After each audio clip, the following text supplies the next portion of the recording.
You're listening to an Anazao Ministries podcast.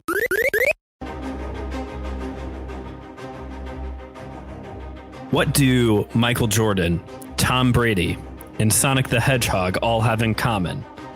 They're the GOAT at collecting rings. And today we're going to talk about everybody's favorite blue speedster, not Quicksilver, but Sonic the Hedgehog. Welcome back to Systematic Geekology. I'm one of your hosts for today's episode, Brandon Knight. I am a soon-to-be father, and I know that I've been saying that technically for a while now, but like seriously, we're now in the range where if my wife could have the baby at any point now and everything would still be okay. So we're in like the sweet spot right now. And recently, I have been geeking out. Season 2 of The Snoopy Show came out, and it was a really short season. So I watched it like really quick. It was a really short season. So then I started Snoopy in Space and got through that really quickly because the episodes are really short. And I'm sure you're all dying to know what I have to say about it. So here it is, short version right here. The Snoopy Show gets the tone right more than Snoopy in Space does. Snoopy in Space bent a lot of the rules in order to put it together. The Snoopy Show, it gets that Peanuts tone more. So that's what I've been up to. I love whenever we do what have we been geeking out on, because it's always so random with you. It's always something so obscure with you. It's fantastic. I am Joe. I'm another one of the hosts here. I am a broadcaster, podcaster, and recently my wife and I have been going through X-Files. Starting at the beginning and going through all of it. I've seen bits and pieces along the way, but this is the first time going from start to finish. And preliminary thoughts are that it is absolutely a 90s show, that's for sure. In all of its 90ness, it's definitely a 90s show. Where is that at? Who has that right now? We are watching it on Hulu. Oh, Hulu does. Okay. I don't, everybody owns all the shows and are constantly rebooting them. And yeah, it's just hard to keep up with sometimes. I just started watching The Last Dance, which is the 6th championship season of the Chicago Bulls. That's on Netflix. Technically an ESPN series. So Disney is probably drooling at the mouth to get a hold of that. Anyway, we're here today to talk about Sonic the Hedgehog. Over the weekend, at the recording of this episode, I'm not sure exactly when this one's coming out, but at the recording of this episode, Sonic the Hedgehog 2 has just come out in theaters. And there's been a lot of interesting headlines coming out. I have not seen it yet. Joe, you have not seen it yet, have you? I have not. Okay. Have you seen the first one? I did. Okay. We'll circle back to that. But the second one has just come out. A lot of interesting numbers are coming out surrounding it. First off, it took the box office.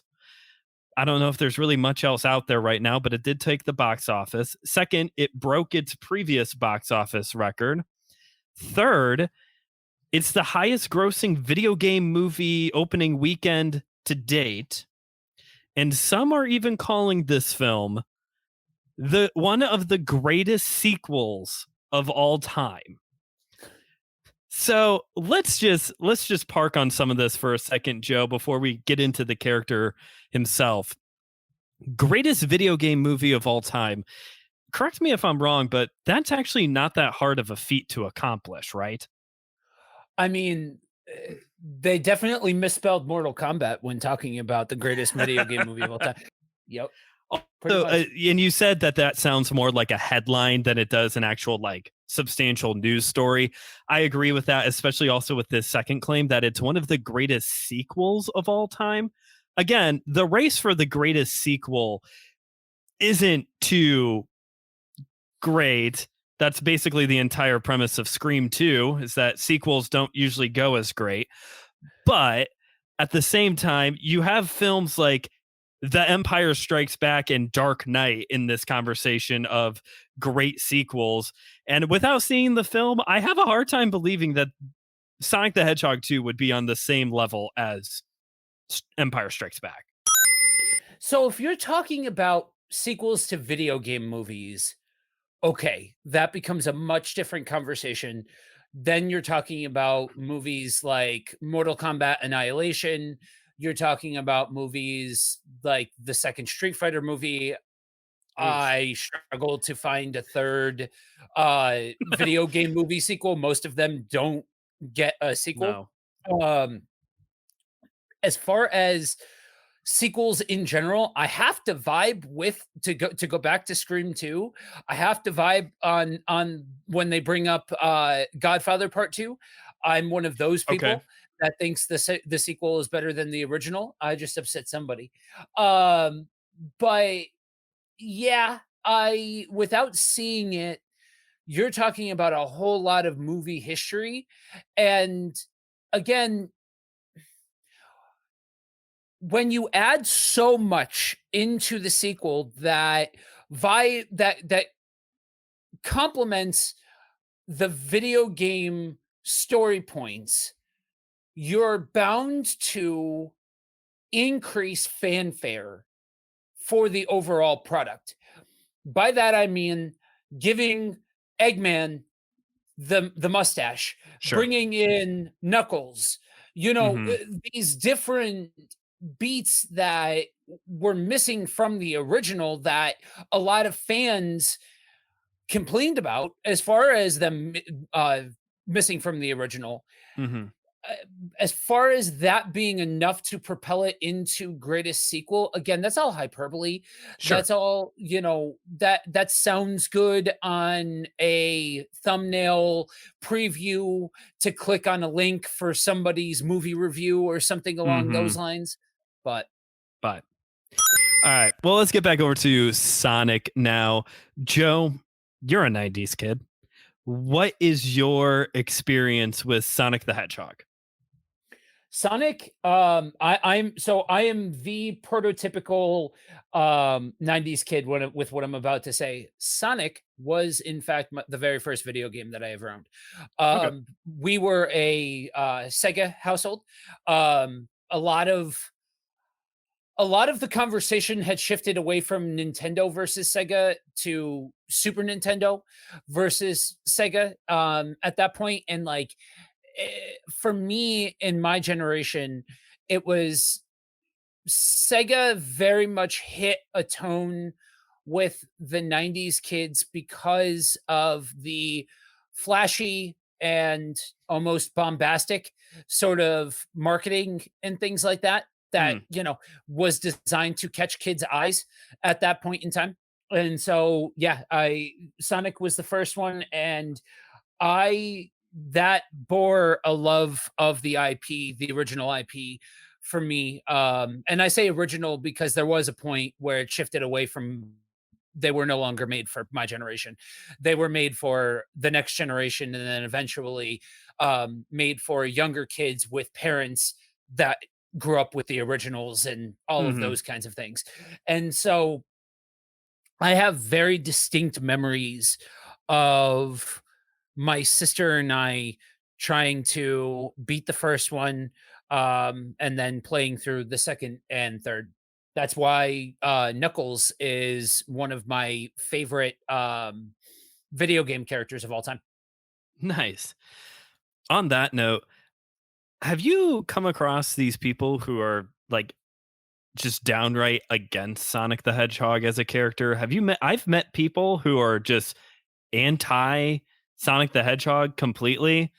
And it bothers me mainly because then they'll tell me something silly like their favorite video game character is Luigi. And I'm like, how is that somehow better than Sonic? Like, Well, I think it all stems from the major war. Like for people that are listening to this that are of a younger demographic, let me tell you, the console wars of the next gen systems between Xbox and PlayStation are nothing in comparison to the tribalism that took place with Nintendo versus Sega. It was Mm, not there were not homes at that time that had both a lot of the time. It was an either or. There's a lot of reasons for that. It was a different time, different sure. economics, all of those kinds of things. But generally speaking, you found on the playground either somebody who was really invested in playing Sonic and Sega and all of those kinds of things, or your Mario fans and things like that. I'll be honest, I didn't get into Mario until a little bit older because I ended up with a original top loader Nintendo. I'm gonna let my retro game nerd 64? fly here for a second.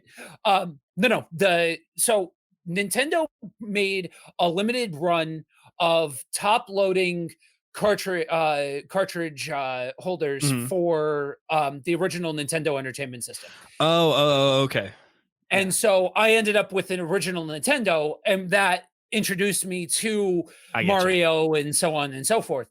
But way before that, like I said, Sega was the first console that we actually bought and things like that. Mm, And so, yeah, I have come across people that do not like this IP.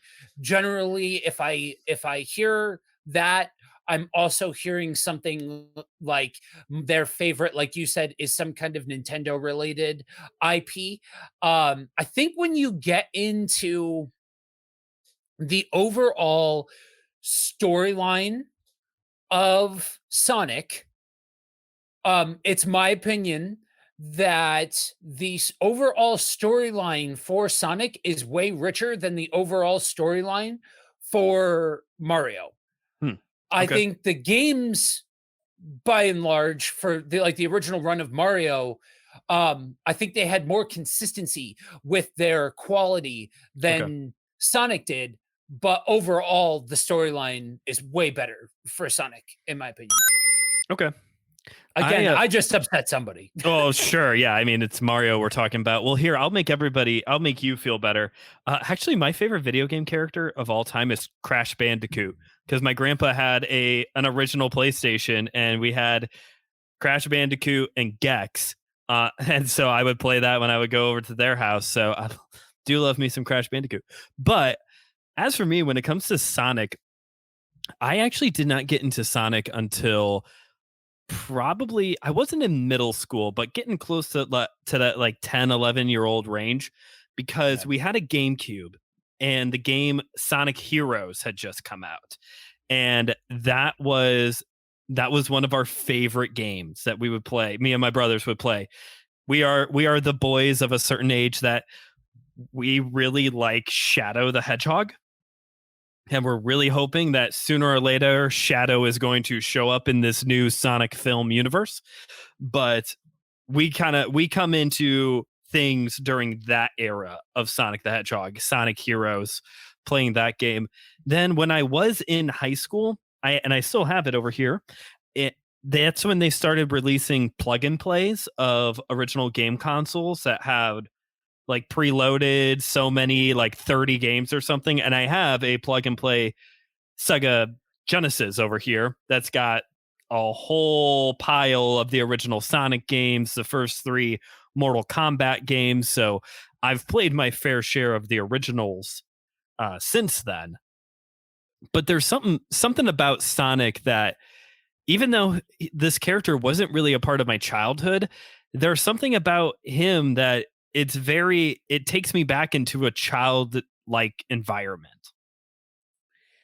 Yeah, f- I've made enough comments that most of you guys will probably not be surprised to hear that I'm into retro gaming. Even still, like my goal is to build an entire setup so that way Mm, I can run high quality retro games, and I'd rather have that than have like the latest and greatest of the next gen consoles and things okay. like that. Because while I can appreciate the some of the advancements that have been made in technology and different things like that, there's something to the straightforward nature of that style of gaming that doesn't have that I think is lost the more bloated some of these games get. Okay. You know what I mean? And Sure. and I think that there is a beauty in being able to have all of the side quests, and I know that that's a different type of gaming experience made for certain people and all of those kinds of things, but there's something to that sense of accomplishment that you have progressing through each stage in Mhm. the kind of way that only those types of games can provide. You know what Mhm. I mean? Mhm. Um, I want to circle back to something that you said. Okay. So, very distinct section of the audience is going to get what I'm about to say. And I know that I am far from the first geek genre podcaster to say this, but I absolutely agree with this. Shadow the Hedgehog is to Sonic Oh boy. what Vegeta is to Dragon Ball. Knuckles is to Sonic what Piccolo is to Dragon Ball. Knuckles did it better first. Piccolo did it better first. The way that Knuckles was disregarded after the power creep of Mhm. Shadow being added, I'm like, Mhm. nah, this is just a knockoff of Knuckles for the new generation. That's all Yeah. this is. You know what I mean? And that's what kind of what I was I say all of that tongue in cheek. I am of the opinion that Knuckles is a way better character. But that's also because of my generation. Sure. And that's where that shift started to take place, where this IP has been around long enough that they're starting to introduce new characters to replace the characters that were Mhm. for the original generation of people buying this. But that's kind of a thing that's been going around the geek Sure. universe of comparing those four characters, because it really is true. When Vegeta was introduced into Dragon Ball Z, Piccolo kind of became obsolete. When Shadow was introduced into Sonic, Knuckles kind of became obsolete, and I'm still salty about it. The best part about all of this is that I also like Vegeta more than Piccolo. Well, Josh's incorrect nature is contagious. That's the best thing that I can say. Right. Um, so then fast forward, the day has come. It's the announcement that there's a Sonic the Hedgehog movie on the horizon, and everyone went, hooray, question mark. And then the first trailer comes out. And Joe, take us back down memory lane. How was the original trailer? Um, okay, so we obviously need to talk about the fact that the original concept for Sonic was nightmare fuel. I don't understand who was drunk that day and was like, yeah, this gremlin looking thing that passes for Sonic, right, guys? That looks right. Now, the one thing I will say about all of that is and funnily enough that this is something that I originally said with the hashtag restore the Snyderverse people or release the Snyder cut or whatever. Okay. Fans have become too entitled. Okay. Fans have this whole idea of fans demanding things on social media and all of that kind of stuff is I get it. I understand, people the buying public should have an opinion and all of those kinds of things. That's not lost Mhm. on me. Nor is it lost on me that was That was I that don't was understand. bad. Yeah, I really and truly do not understand who checked off on that. And whoever checked off on that, that had to have been a bad day at the office when they saw the public Mhm. opinion on what that was. But I think when you hand somebody that gun, the fans aren't responsible enough to be able to properly understand how to use that gun. And so now you've just handed that to a bunch of people that are just now going to jump on Twitter, and you set the precedent now for people to jump on Twitter and start demanding this, that, or the other thing. And that's where it becomes problematic. And I know that that's the unpopular opinion, because, fans should have, we're spending our money and all of this kind of stuff. There is something to allowing artists to make art. And if you don't like the art, then don't follow the artist. But I guess for me, outside of the nightmare fuel, I kind of thought of it in a similar notion to how I thought, or how I take a lot of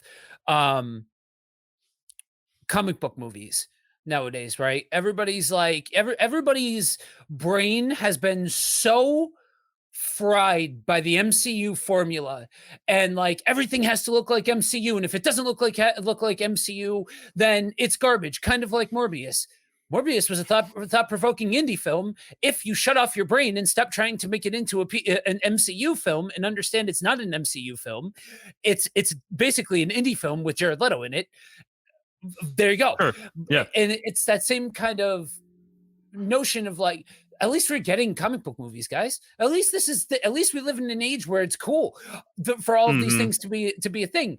We talk about these things with rose-colored glasses nowadays, like the 90s was this time for geek-related stuff and all that. Maybe when you were a little kid, it was cool to play video games, but generally speaking, those of us that grew up in the 90s hit a point in our teenage years where it had not yet become socially acceptable to be a nerd. And so you were not looked at favorably. So this whole idea of, going and seeing a comic book related movie, or going and seeing a video game related movie or something along those lines wasn't what it is today. And so, yeah, there was a bit of that nostalgia hit that came across when I saw the first trailer for it. Just like with this one, they reinvigorated that nostalgia hit by introducing the mustache, by introducing Knuckles, etc. Yeah, that was some nightmare fuel, man. That was bad. And you're right. It's one of those hard situations where, like, what do you do as a film company? Like, you signed off on a horrible idea. Now the fans are demanding you do better.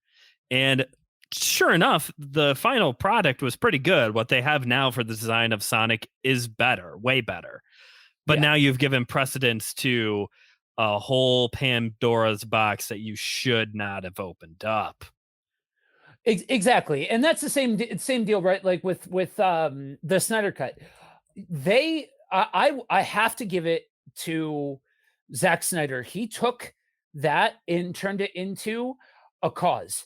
He turned it into being able to speak out and raise money for suicide awareness and all of that. And so at least he took that and turned it into something more than just a hashtag.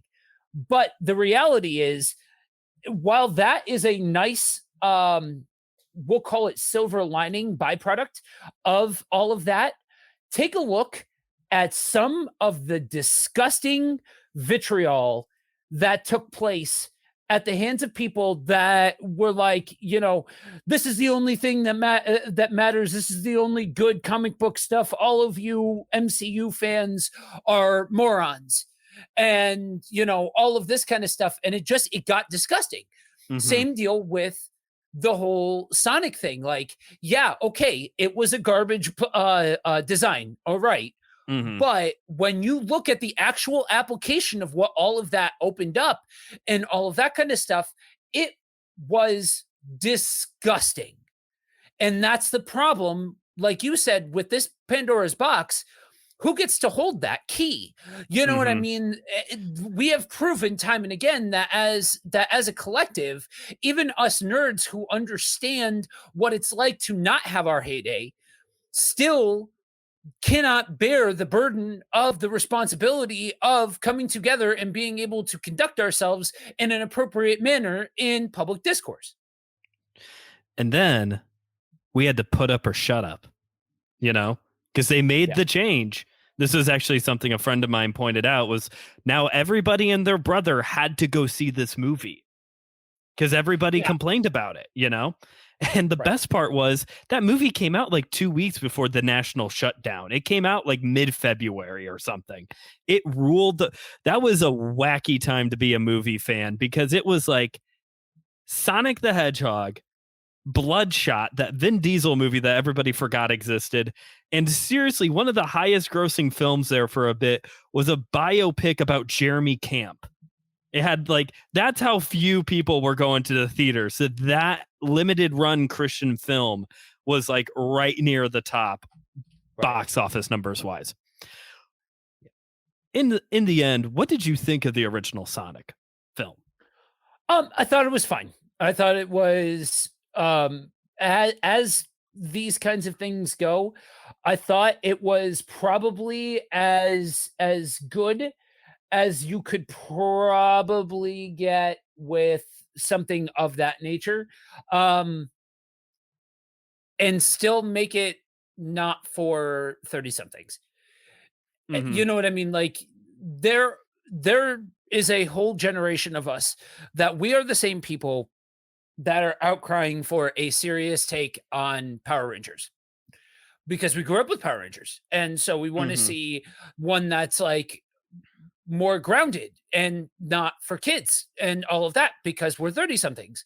And now that's the kind of entertainment that we like. And so we hold this expectation, I'll go as far as to say expectation, that the IPs that we liked as kids matured and grew with us. Sure. Now, the problem is there is no responsibility for that. And it was originally created for kids. So we cannot be angry that it stays for kids. And so if you understand all of that, then that's when it becomes fine. You know what I mean? It becomes a serviceable kids movie based on Sonic. Do you think Netflix will deliver that Power Rangers you're so desperately hoping for? I think so. I think at this point we're going to see, I think with it being out of the hands of Haim Saban and out of the hands of kids networks, you know, and those ad sponsors that come along with that and all of the responsibility that comes along with that. I think now that that's shifted out of there to something like Netflix, I think they'll still have the one that's based in for kids, because you're still going to have kids tuning into this, you know, that, and still continuing that part of the Power Rangers IP. But I do think that they are going to cash in on this whole generation of older people that are now saying, give me an adult version of this and I'll watch it. I think Netflix would be wise to do that with that whole slate. What is it, Hasbro or Mattel that they just signed? Hasbro. I think they would be wise to do that across the board. Here's your one for the 30 somethings. Here's your one for your kids of the 30 somethings. Exactly. On the point of the Sonic film, you're right. It was good. I was surprised. I actually was expecting a bit more of a kids movie. That movie towed the line between being a kids film and hitting this sweet spot that movies like the Lego movies or Spider-Man Into the Spider-Verse has hit, of this is for kids, but it's so enjoyable for the 30 somethings to watch as well. It just came up short of that mark, which is a high mark to hit. Yeah. And I can definitely see, especially somebody that is more into that sort of movie, the lighter movie and all of that, I can see how Sonic 1 totes that line of being a presentation that is for kids, but kind of like if you listen to our episode on the Emperor's New Groove, spoilers, that episode is coming out if it has not come out already, but we talk about how it's a movie that totes the line of being for kids, but with some adult Yeah. stuff thrown in there and things like that. Yeah. I think Sonic tries for a similar tone. I don't think it Mhm. hits that similar tone in the same kind of way, No. but I do think it certainly tries and at some levels succeeds. Yes. Jim Carrey helps with that because Yes. we that is just somebody guys like us is going to resonate with. Before as we start drawing this episode to a close, I want you to give your pitch. What is your favorite Sonic game? And if someone's never played Sonic the Hedgehog, which one should they play first? Okay, so my favorite is 3.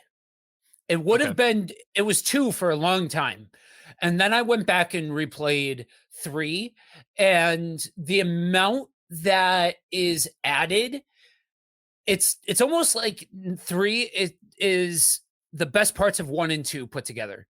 Oh, okay. And then with Knuckles added and all of that. And for those of you that don't know, there was an expansion piece that you could buy that if you plug the original cartridge into, you could play as Knuckles in the main story. Old And technology is so cool. yeah, for real. And we're literally talking about a cartridge inside of a cartridge that's on top of your Sega Genesis. And that was bleeding edge at the time.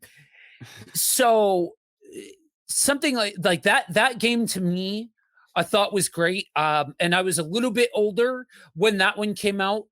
So that way I was better at video games as a whole.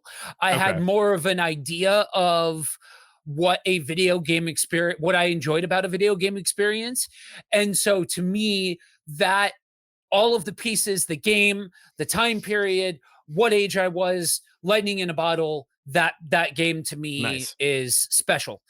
Now, as far as starting, where do you start? I'm going to show my hand here with how old I am and say start from the beginning. Okay. Yes, there is something to the, I can appreciate them trying to make it more of a three-dimensional experience and some Mhm. of the things that they've added into the Sonic games over time. But to understand why all of those games matter, to understand why all of the world building things that finally took place with Sonic took place, and all of those kinds of things, you've got to go back to the simplicity of the platformer side scrolling experience of 1, 2, and 3, and then go on from there into the newer ones that have come out since. As for me, I almost agree with you. I would say my favorite would be Sonic 2. I do enjoy Sonic 2 a lot. I like a lot of the phases. I think that's what it is I enjoy those phases and those maps the most of all of them. Yeah. As for which one I'll recommend to play first, probably also the first one. Because there is that is the classic, and it's different with video games than it is with movies or TV shows. It really isn't that hard to go back and play the originals. Like I said, I have this thing over here that I just plugged into my TV, and I've got the first 5 games right here. So it is plausible. Yeah, I never understood the backlash from some of the retro gaming community of on those plug and play systems, Mhm. because to me that kind of goes along the same lines as different takes on comic book films and different things like that. Like, this is an entryway for more people to be into this style of thing. Sure. You know what I mean? With all of the new latest and greatest and bombastic and how much advancement's been made in graphics Mhm. and this and that, we need to be able to have an open door for people to experience these older style of games that don't require hunting down a working version Mhm. or version of the console, hunting down a TV that can play it, or getting the proper equipment to be able to play it, and all of those kinds of things, or to start to invest into the technology needed for emulation and stuff Mm-hmm. like that. It's a very low barrier of entry to be able to play these old games on a format that more closely resembles that original format than, say, playing some of these older games on an Xbox or something along those Sure. lines. I do, just to nerd out for a second, for those that I know, a lot of this has been geared towards the younger side of the Sonic experience. Now, to nerd out for a second on the older side, we both mentioned Sonic 2. Man, the shift that they made in Sonic 1, with it being more nature based and Mm-hmm. different things like that, to Sonic 2 with it being more industrial, the casino zone, all of those kinds of things. Man, that to me, that was the first experience.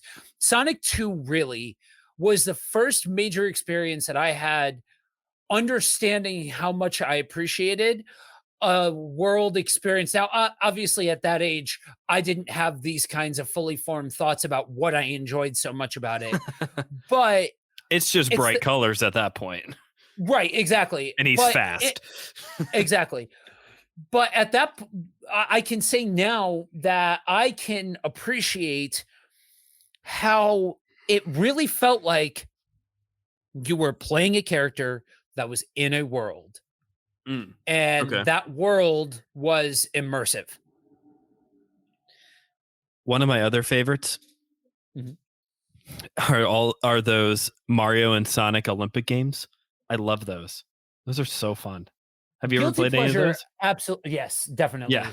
I thought I've played, like, I have played some pretty obscure older titles and things like that. But Mm-hmm. yeah, so for those of you that don't know, there was a period of time, still kind of happens, but not to the same degree. There was one Uh, for the most recent summer games. yeah, Yeah, there was one for but the most recent summer games. But there for a it while, used these to were hot. Yeah, it used to be that your favorite IPs would get stuck in whatever sporting game wanted to come out. Like, if you look into Mario, he's got one for every single sporting event. Sonic, Sega characters have one for Mm. every single sporting event. But yeah, those games were just fun. You know what I mean? Like Yeah. that, even outside of what we were talking about with the original Sonic games, it wasn't even about that sense of accomplishment and things like that. That was just simply fun, and Mm-hmm. seeing those characters outside of their original context, Mm-hmm. I think was a big part of why those were so enjoyable.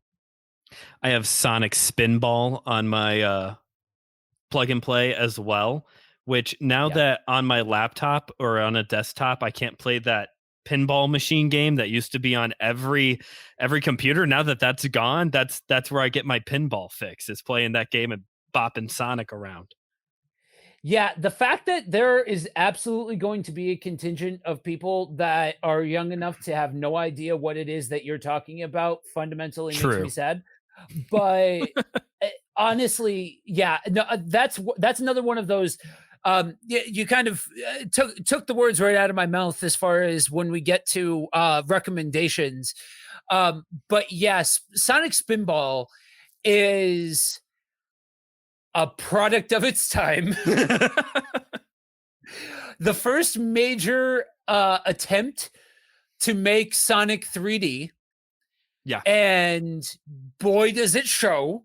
But the I eyes remember, are a little weird. Yeah. And the directional system in it is a little weird and absolutely clunky for the time. But yeah, it's just a lot of fun, and part of that might be nostalgia for me, because we're still firmly in the era of the originals. That came out relatively quick in comparison to the other mainline games. Interesting. Yeah. Just gonna pump out another one and hope for the best. Well, that's what it was back then. Like you didn't have the same kind of, dedication to keeping everything separate and making everything make sense within its own paradigm and all of that. In the 90s, it was literally just, if we can throw the IP onto something and Do it. make it, just do it, Do it. Make money. Yep. So all this episode, we've been geeking out on one of our, especially for Joe, one of our favorite childhood characters. And when it comes to geek stuff, every Christian geek is really tired of having that verse dangled over our head of put away childish things.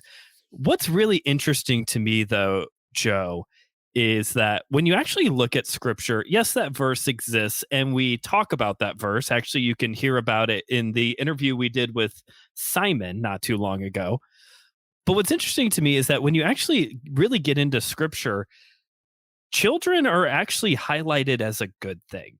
How many times did Jesus say to his disciples, have faith like a child? I just read recently, I've been reading Luke in my devotions, and it was, I can't remember, it's either chapter 9 or chapter 10. I think it's chapter 9, where the disciples are arguing over who's going to be the greatest in the kingdom. And Jesus brings a kid over and says, well, here you go. Here's your benchmark. This is where you need to aim at. So even though as geeks, we're often labeled as like these Christians who can't grow up and that's a bad thing, the illustration in scripture, much like how we misunderstand the illustration of sheep a lot of times in scripture, is that the illustration of children is that this is our model. Not that we're supposed to act like children, but that we're supposed to have a faith like a child. Joe, would you like to expound upon that at all?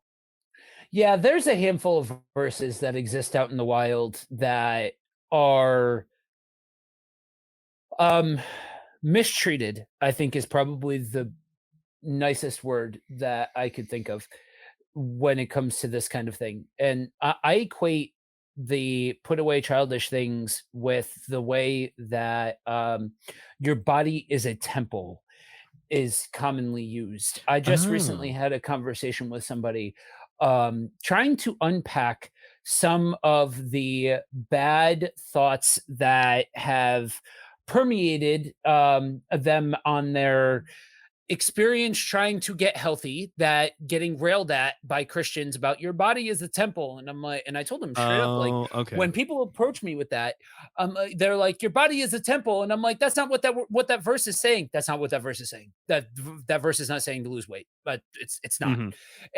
Just like putting away childish things doesn't mean don't play video games. It's not a full range that we do not have the permission from the scriptures to grab that and to apply it to anything that maybe kids like, that adults might like too. We don't have that freedom. We Mm. take that freedom, we abuse scripture in that way. But one of the tenets of this show, um I'm going to pull the curtain back here for a second into some of the things that have had, some of the conversations that have taken place as we've been working this thing out behind the scenes and all of that. And it was Pastor Will that said, I want to show people that just because I'm a Christian, I'm not a jerk. And that's kind of a notion that lies closely under the surface of what we try to accomplish by doing these things, because a lot of times Christians don't feel comfortable with trying to be outwardly nerdy or trying to Hmm. say, hey, I like this IP that I liked as a kid, or hey, I like to read, illustrated books that have pictures and, are typically for kids or whatever like that. And Hmm.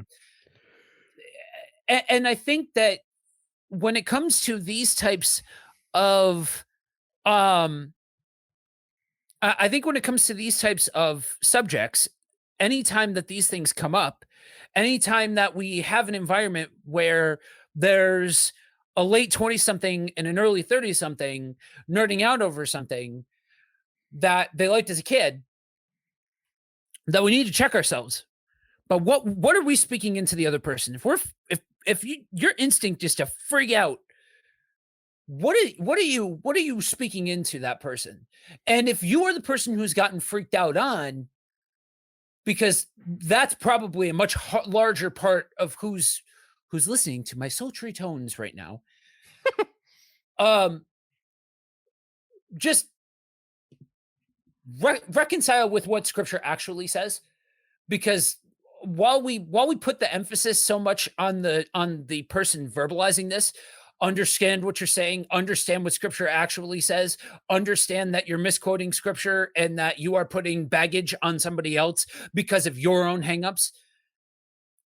Understanding what that piece of scripture actually says for the person who's receiving that does a lot for allowing man's bad thoughts to wash off of you. There is a layer of operating in this life where you have to accept the fact that people are going to get out of pocket, and you need to not care about what somebody who's out of pocket has to say. And that's kind of comes across sometimes as aggressive, but that's not loving. That's where you get into the nuance of what is love and what is, we can go super far down the rabbit hole here, but I think so often we get focused on the person spouting the bad information that we forget about giving advice to the people who are receiving that bad information. If you are somebody who has struggled with that, with hearing those kinds of things, or if you are in a situation where the people around you are like, when are you going to stop being into these kinds of things and things like that? Yeah, the Bible does say that, but the Bible's not talking about the way that it's being used against you. It's talking about a mentality thing. It's talking about a maturity thing, and those kinds of things, rather than what interests do you have or things like that. God's not going to say something in the time and the place that it was said about a thing that those people are gonna like. It would not land with the people it's being said to, and that gets into a whole hermeneutics thing and understanding the people that the time that this is being written, and all of the many things that go into it. But at least at a Reader's Digest version, that's a good place to start. And I think that's also a good place to start wrapping up this episode. All right, so dude, I can't help it. I'm the king of segues. Joe, got any recommendations for our listeners today? Well, my first recommendation is that to read a book on hermeneutics. Yeah, well, that to look up what hermeneutics is for Josh to absolutely pepper in the sonic coin sound effect throughout this whole thing. Oh yes, collecting the rings. Definitely, that needs to be peppered throughout this entire episode. By the way, before you go on, I have to make this comment because neither one of us has talked about wrestling yet. AEW, Face of the Revolution ladder match. That's a giant sonic ring. 100%. That idea had to have been from one of the EVPs that grew up playing 90s games, that they're like, oh yeah, no, there's absolutely going to be a generation of people who sees this on our pay-per-view and is like, yeah, that's a sonic ring. 100% that's an oversized sonic ring. Oh, 100%. Okay. So something about a recommendation now. Yeah. I would suggest going through, we've talked about these different games, experience the originals. That's part of it.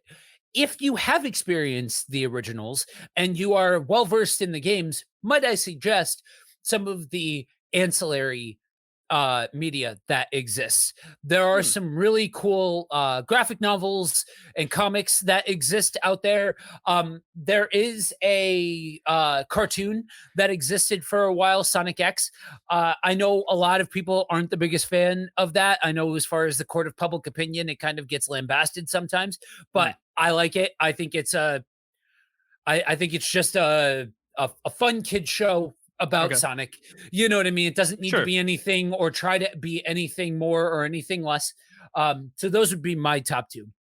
That's good to know about the comic book because I've like held Sonic comics and graphic novels in my hand before and put them back down because I'm not quite sure if I'm ready to make the financial investment. But I'm glad to know that there are some pretty good ones out there. I would recommend, along with on the topic of Sonic cartoons, the original Sonic cartoon, just the Sonic the Hedgehog cartoon, which is it's one of those enjoyably bad enjoyably bad forms of entertainment, is all available for free on YouTube. Just it's right there, folks. Go get some. Yeah, it's kind of like that short run of a Mortal Kombat cartoon that existed, Defenders of the Realm. Oh yeah. That was out in the 90s. It was gone before way too soon. Is it high quality? No. Is it the best storytelling? No. Is that what it's meant to be? No, it's just not. It's kind of like G.I. Joe in that regard.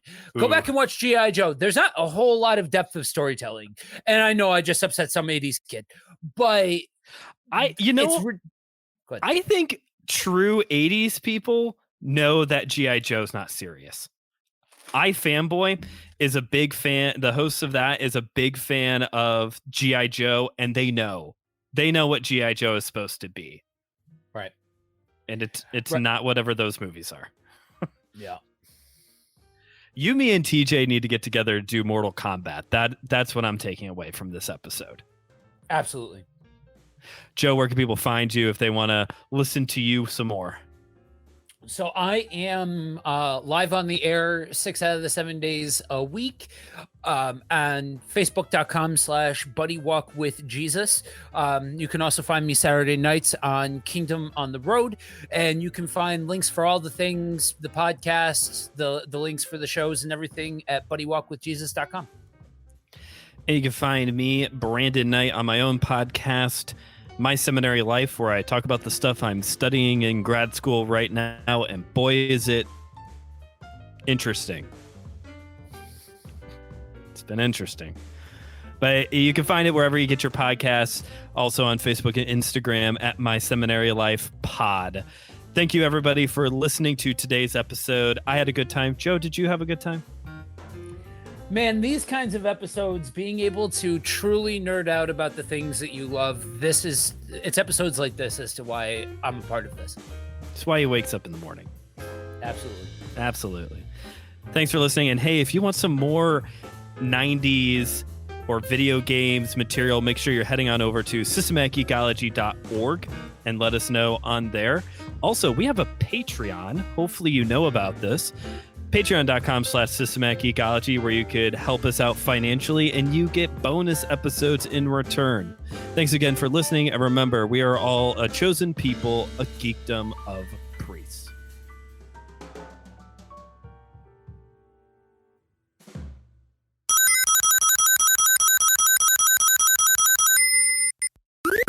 This was an Anazao Ministries podcast. If you enjoyed this show and would like to learn more about our network, be sure to check out the Anazao Ministries Podcast Network.